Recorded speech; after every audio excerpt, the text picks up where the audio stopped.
Assalamualaikum dan salam sejahtera buat penonton Kisah Semasa TV. Petikan yang daripada Facebook Tan Sri Muhyiddin Yassin.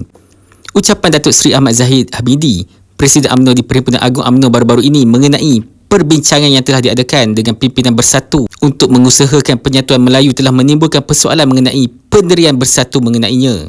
Saya ingin menjelaskan bahawa Bersatu tidak pernah memberikan mandat secara rasmi kepada mana-mana pimpinan parti untuk berunding dengan UMNO. Perkara ini juga tidak pernah dibincangkan dalam mesyuarat Majlis Pimpinan Tertinggi Bersatu. Saya ingin menegaskan bahawa sebarang perbincangan rentas parti yang melibatkan sebarang bentuk kerjasama antara Bersatu dan UMNO hendaklah diadakan mengikut saluran rasmi parti dengan dihadiri oleh kepimpinan tertinggi kedua-dua parti. Perbincangan hendaklah diadakan secara telus dengan mengambil kira semua faktor termasuk pandangan rakan-rakan parti anggota, Perikatan Nasional dan kedudukan UMNO dalam kerajaan perpaduan. Saya ingin mengambil sikap terbuka dalam hal ini. Bersatu akan menimbangkan cadangan yang dikemukakan oleh Presiden UMNO setelah mendapat input yang lebih jelas mengenainya. Tan Sri Datuk Haji Muhyiddin bin Haji Muhammad Yassin, Presiden Parti Pribumi Bersatu Malaysia.